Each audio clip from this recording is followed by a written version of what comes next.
Hi, I'm Jonathan Rogers, Game Director on Path of Exile, and welcome to GGG Live.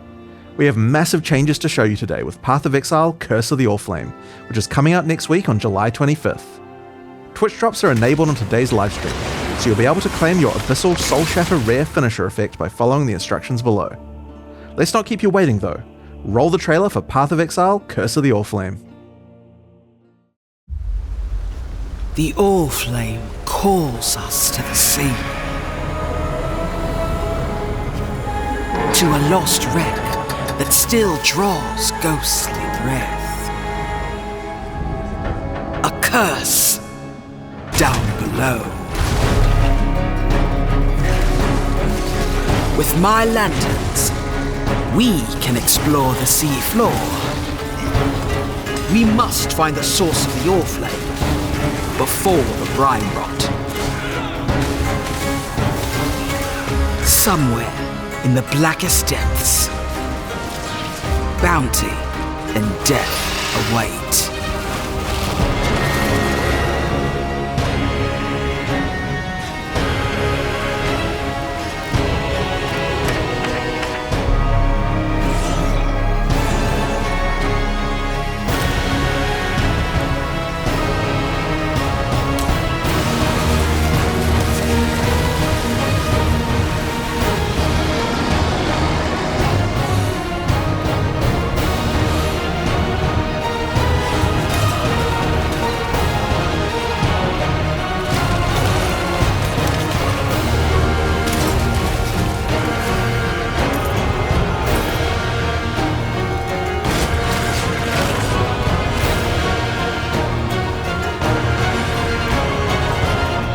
Come find your fortune in the depths of the sea.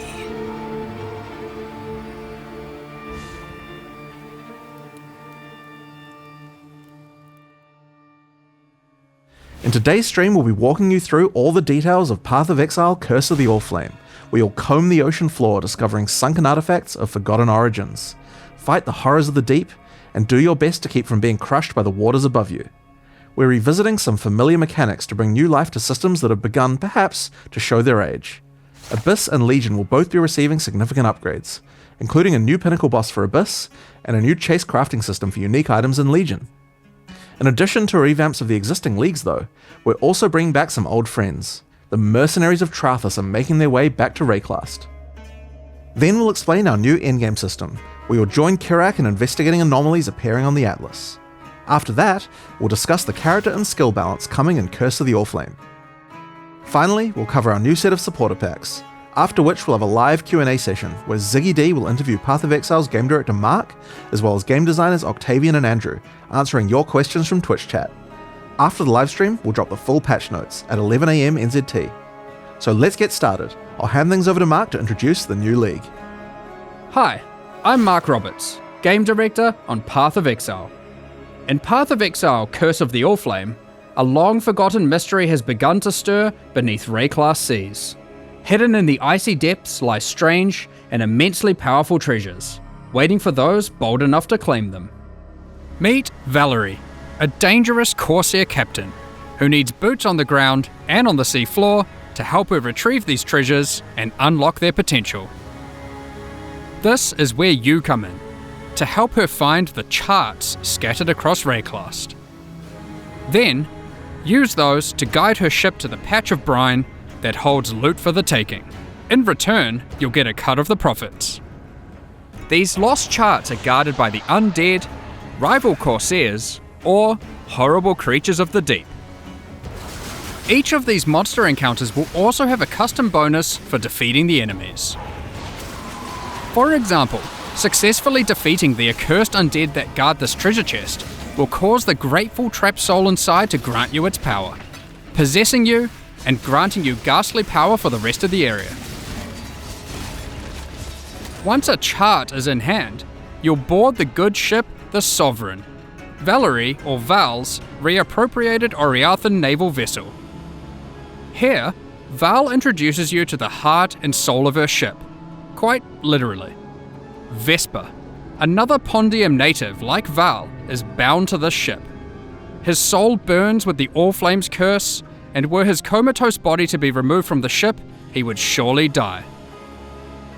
The silvery apparatus that lines the bows and eaves of the vessel allow him to steer the Sovereign anywhere in Rayclast's waters. Using the chart you've brought, Vesper can navigate to a location so you can scout it for Val, and while doing so, claim whatever treasures there might be.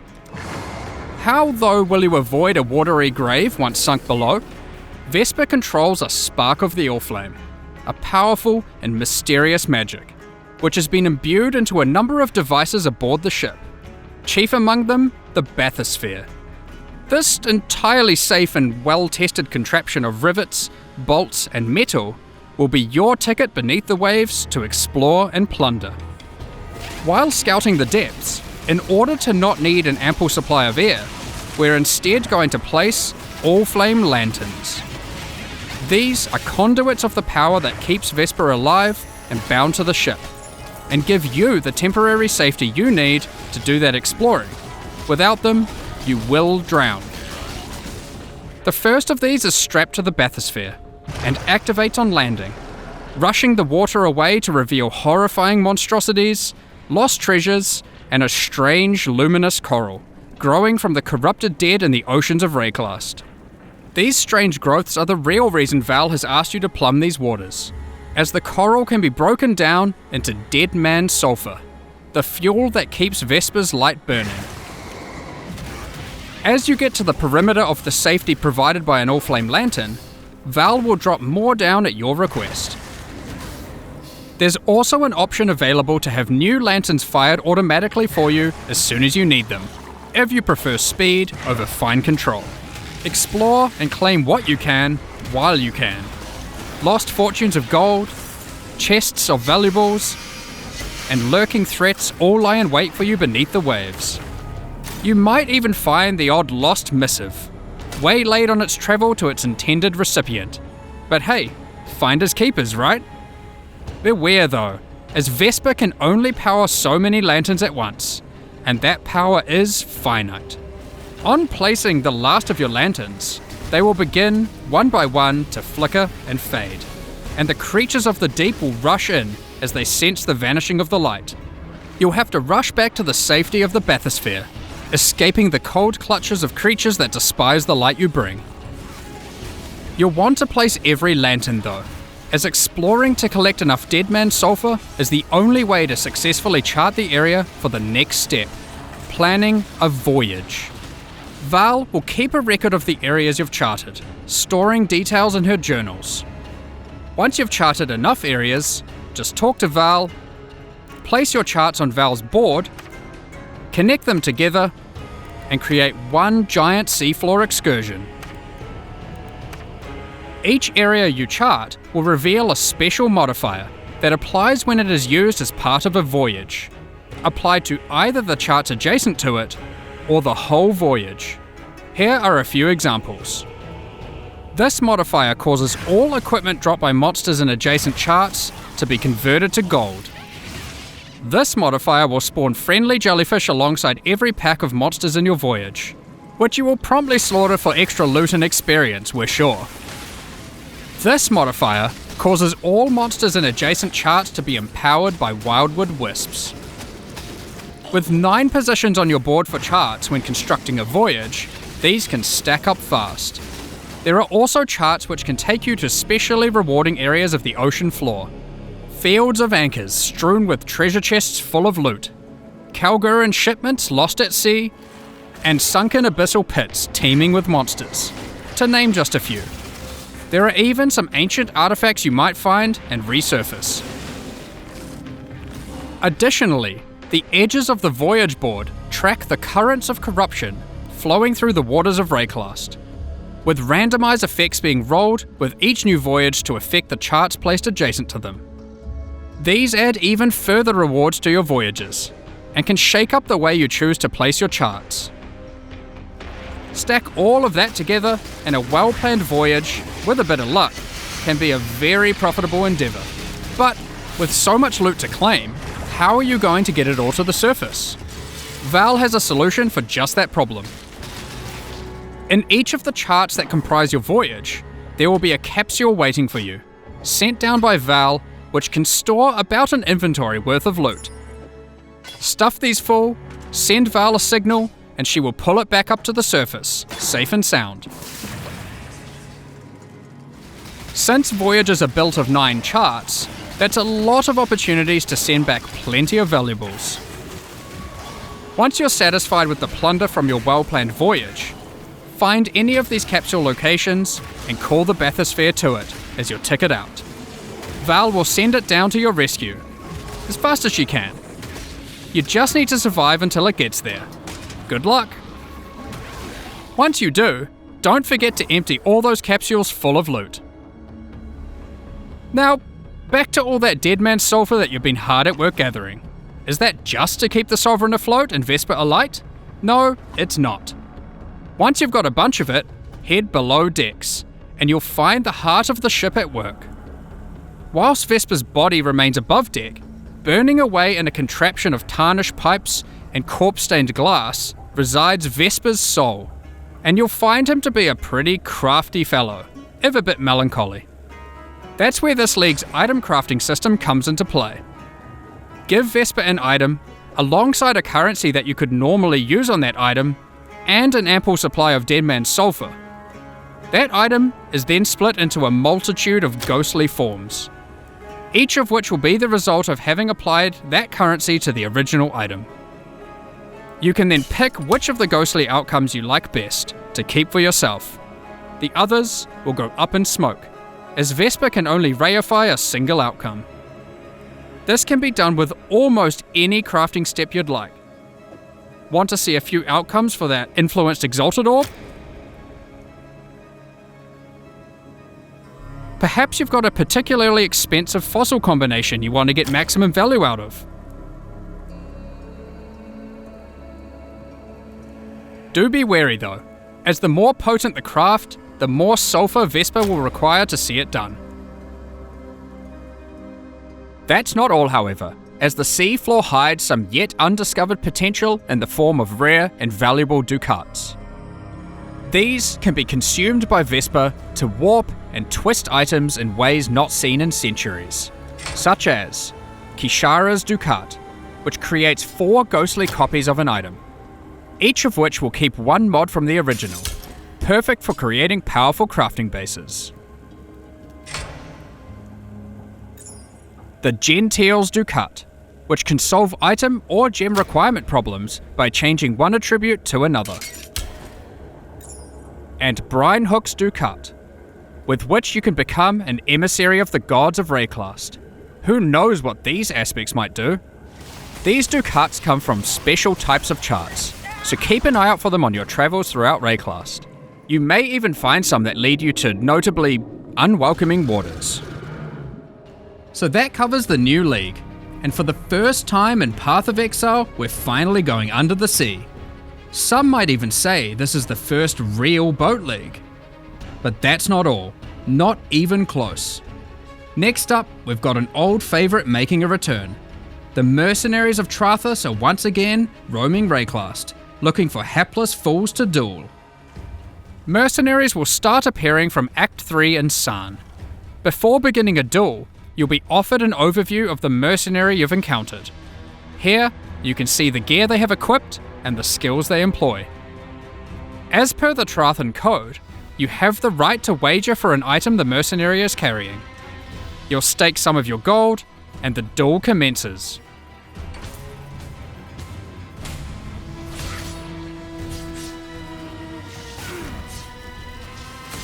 If you lose, you forfeit the levied gold, and the mercenary will teleport out, repulsed at such a poor display.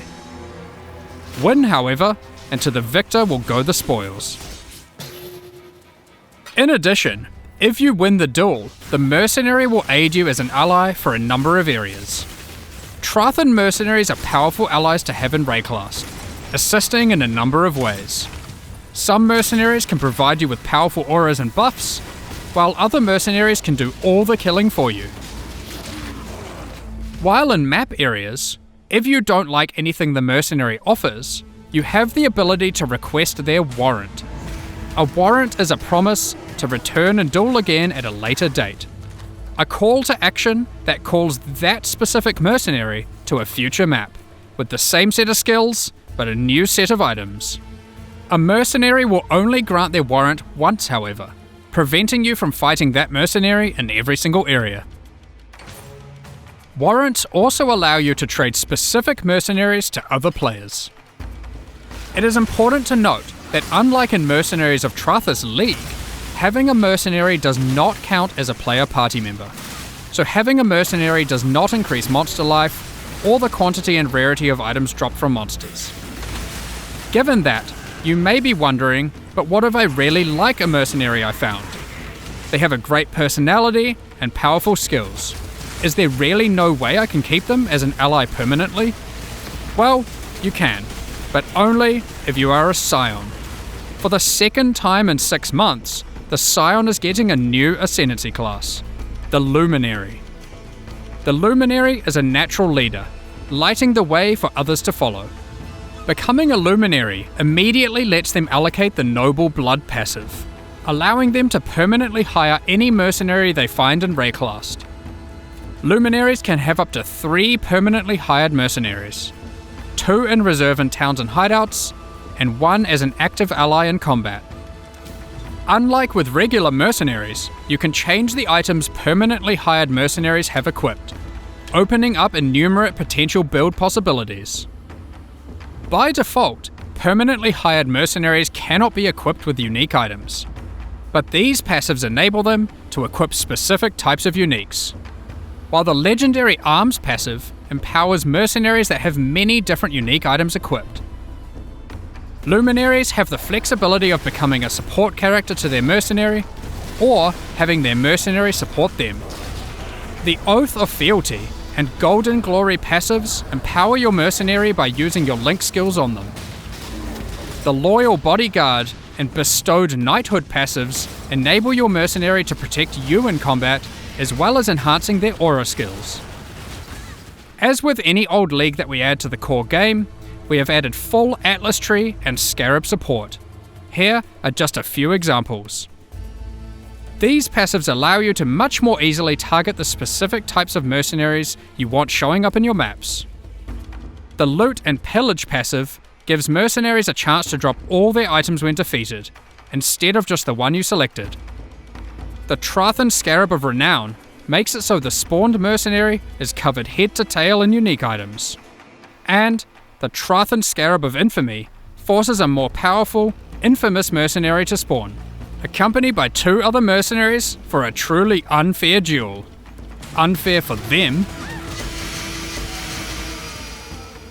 There's even a few entirely new mercenary types, one of which is found exclusively on the seafloor in rare Curse of the Allflame encounters. Sellswords of Trathis won't be the whole of your problems in 329, however, as the denizens of the Lightless are getting some much needed updates with the modernization and rework of Abyss. When we brought Abyss over to Path of Exile 2 and Rise of the Abyssal, some functional changes to the mechanic were made to improve the gameplay significantly. In Curse of the Allflame, the majority of those changes will be making their way back to Path of Exile 1. The existing Abyss content had some notable problems.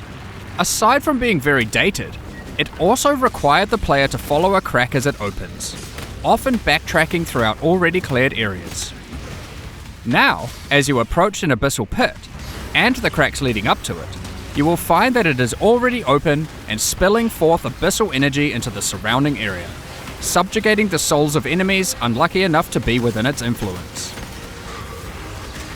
Slaying these enemies will send those souls spiraling down into the pit, drawing the attention and ire of the minions of Kulamark that dwell beneath. Slay enough of them, and the Abyssal Legion will spill forth from their domain to tear you apart.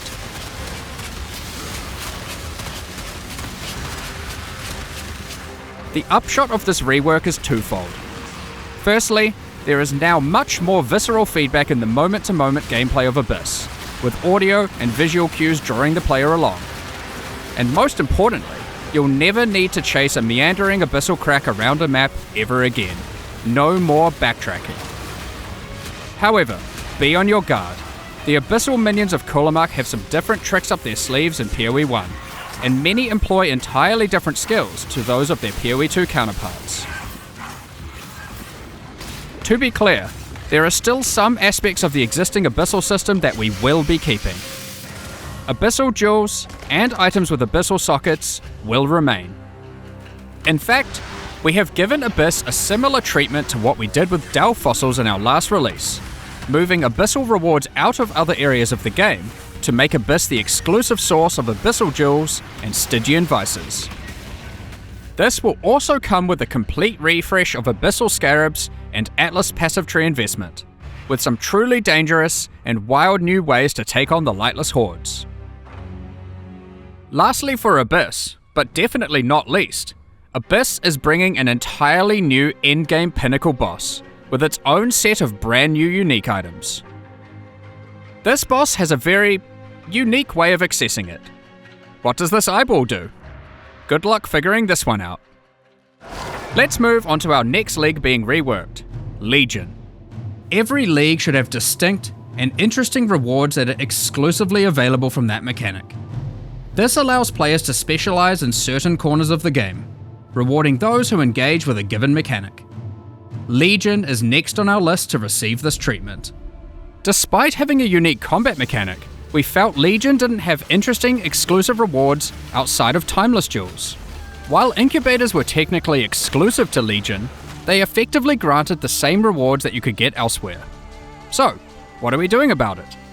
Firstly, incubators are being removed. No longer will you have to remember to apply incubators to all your equipment every few maps. Instead, we will be adding a new type of reward exclusive to Legion, vestigial unique items. Legion generals and maps will have a chance to drop a new type of currency item, enshrouding crystals. These can be used on your unique armors. You can then take the enshrouded item to the domain of timeless conflict, which might look a little bit different to what you remember. A giant crystal emerges from the center of the domain, and there appears to be some sort of entity trapped inside, potentially the reason that these armies are engaged in eternal conflict. At the base of the crystal are a number of smaller crystals. Clicking on one allows us to place our enshrouded item inside. As we then kill monsters in the domain of timeless conflict, our gloves within the crystal begin to transform. And once you have killed enough, the crystal becomes volatile and looks ready to fracture. I wonder what will come out. Our Shaper's Touch transformed into a Malagaro's Virtuosity, but now the Malagaro's Virtuosity has a trace of the original enshrouded item bestowed upon it, in the form of a vestigial implicit modifier. As you can see, enshrouding crystals allow you to transfer powerful modifiers from one unique item onto another. Here are some more examples of vestigial unique items. Helmets, boots, gloves, shields, and body armors. In addition to vestigial items, we are also making a number of small improvements to Legion. You no longer need to kill every last monster to begin the Legion encounter. Breaking out all the key monsters, chests, and the majority of monsters will be enough to start the combat automatically.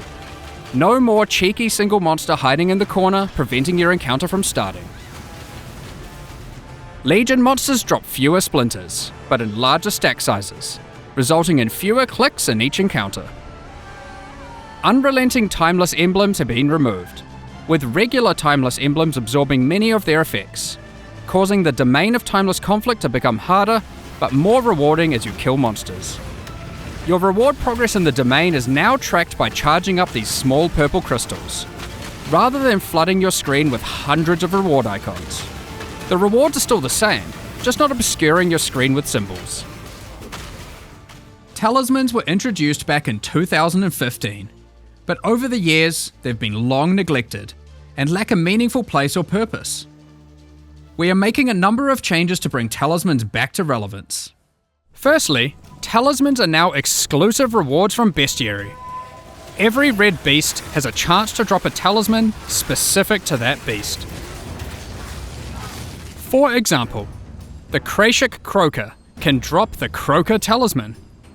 What makes these talismans special? Well, you'll notice a couple of changes compared to old talismans.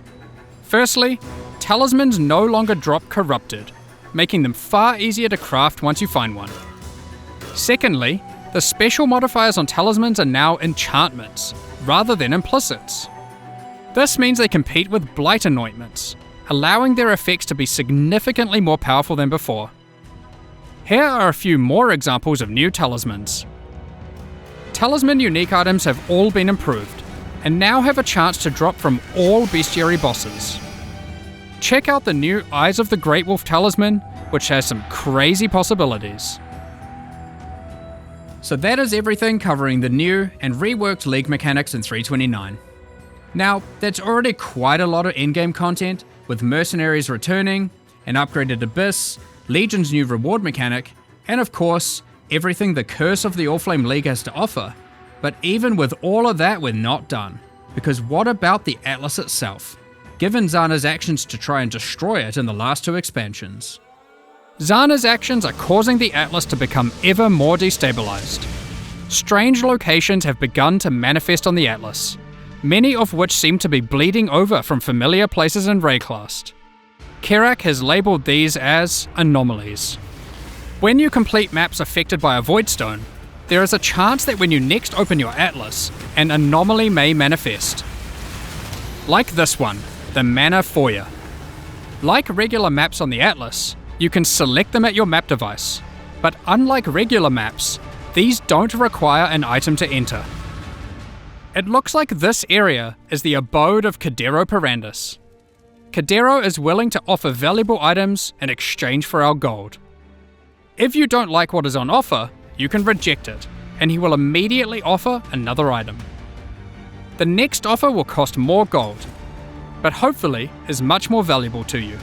If you don't have enough gold for the offered item, don't worry. Cadero is happy to wait for you to replenish your coffers. You can return to the area at any time. The anomaly will not disappear from the Atlas until you either purchase an item or reject all his offers. Anomalies are unique in this regard. Unlike other locations on the Atlas, these areas can often be revisited. Let's quickly run through a few of the anomalies that can manifest.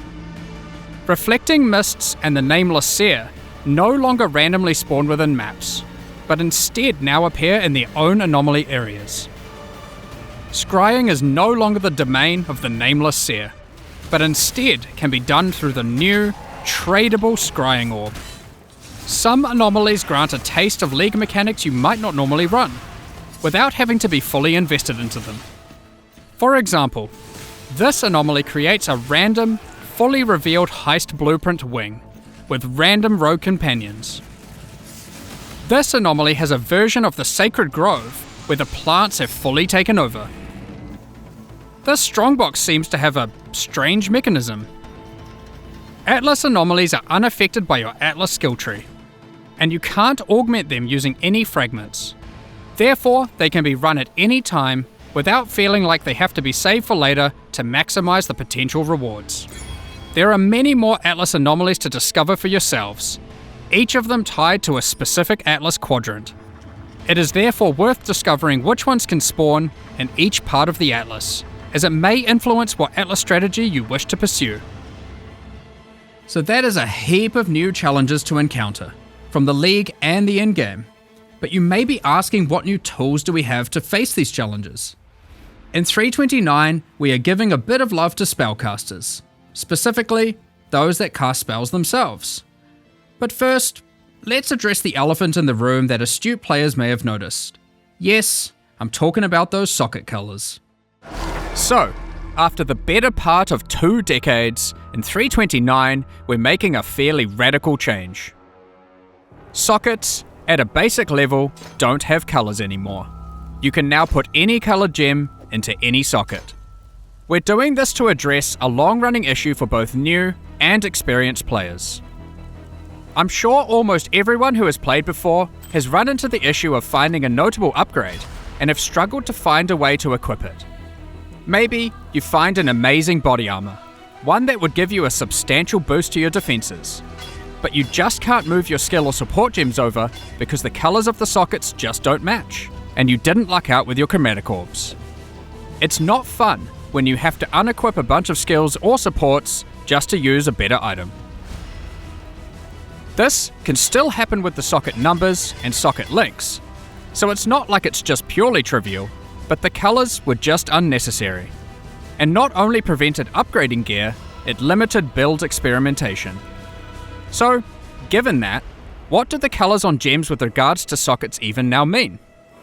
Well, the colors on gems for sockets are still relevant, just as an upgrade system. You can still find items with colored sockets, and you can craft them onto items. They are just rarer and more powerful. Most importantly, they don't restrict what can be socketed into them. So how are they more powerful? Well, if you were to find an item with, say, a green socket, you can put a green gem inside of it to get an additional quality bonus to that gem.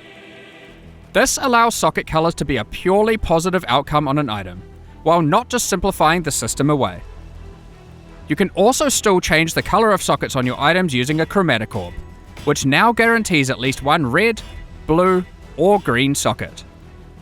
This change will make it easier for everyone to upgrade items and maintain their build, especially while progressing. Speaking of builds and gems, we wanted to make sure we improve some of those, specifically for spellcasters. Let's get into that. Spellcasters have a large number of different skills to choose from, but often many skills play and scale in similar ways. We have done a pass through existing spells, differentiating spell damage types from each other. For example, Shadow's physical spells, like Ethereal Knives and Bladefall, now have a much higher critical strike chance than other spells at the expense of damage. Pure Lightning spells now all have generally higher cast speeds, but they cost more mana per second than other spells. We noticed that some of the Ascendancy classes for Shadow, Witch, and Templar were lacking options for general spellcasting, so we've added a new notable to the Assassin, the Occultist, and the Inquisitor. We are also introducing a new skill, Mana Infused Staff, that infuses your staff with arcane energy, raising your block chance and reducing the mana cost of your spells. In addition, when you are hit by an enemy, you retaliate with a wave of arcane lightning, dealing damage based on your maximum mana.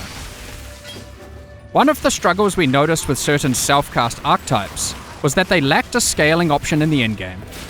In 3.29, we're adding a special new set of exceptional skill gems called Pacts.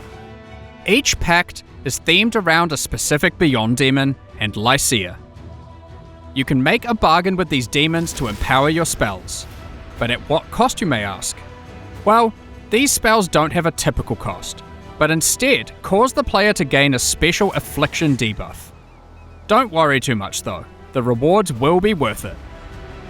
For example, Pact of Baydat causes many of your different spells to just cause a ruckus, while Pact of Gore is for dot builds. Using this pact will plague your enemies. Just cast it and watch everything around you melt. I wonder what Pact of Lycia and Pact of Katash do. We won't go into the specifics of all the balance changes we are making here, but there are many more caster improvements, including buffs to specific spells and supports, buffs to caster unique items, as well as more and better ways to solve mana. Check out the patch notes later for all the details. Next up, we're going to be talking about the new supporter packs for Curse of the Allflame. Today, we're launching 2 new series of supporter packs, the Plague and Remedis packs. Each tier contains the pack's full face value in points, alongside several exclusive microtransactions. As always, the microtransactions in these packs are purely cosmetic and do not affect your character's power or progression in any way. The Plague series of supporter packs contains 7 exclusive microtransactions. Equipping the Plague weapon skin replaces the default appearance of your staff, sword, mace, or shield with a weapon that has been submerged in corrosive toxins. The Plague Rat Pet is the result of a nefarious experiment When a unique enemy is nearby, it faints as a defensive mechanism to protect its fragile body so it can continue to spread disease. The metal of the Plague Bearer armor set has corroded, and the cloth has begun to disintegrate from being exposed to such toxic elements. It includes the Plague Bearer back attachment, which spreads disease across the ground in town areas, maximizing the chance of infection. A diseased swarm infects your weapon when using the Plague Bearer weapon effect. Use it alongside the Erupting Pustule's rare finisher effect to spread vile and devastating disease to monsters you kill. Activating the Plague Wraith map device causes the plagued energy to flow from the chained being. Given the goal of spreading such illness is to end the lives of as many as possible, the map device tracks kills in kind, showing you the number of enemies killed in each map, sorted by rarity. Feel free to even pin the count of enemies slain in a map to the leaderboard at your leisure.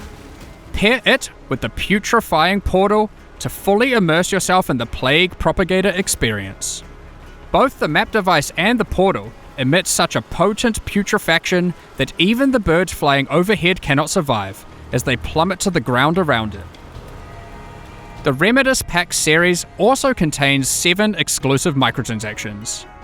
The Remedis weapon skin changes the appearance of your staff, wand, scepter, or shield, with relics once used by the Order of the Remedis Knights against the plague. The Medi Roa pet is kitted out with all the supplies necessary for healing in remote locations. Strangely, these Roas seem to have a particular fondness for goblin meat. The Remedis Knight armor set is bestowed upon those tasked with traveling through Rayclast to purge the sick of their diseases. The matching back attachment cleanses the disease left behind on the ground in town areas by the Plague Bearer back attachment. It's an important job of a Remedis Knight to not let disease take over. Help by doing your part.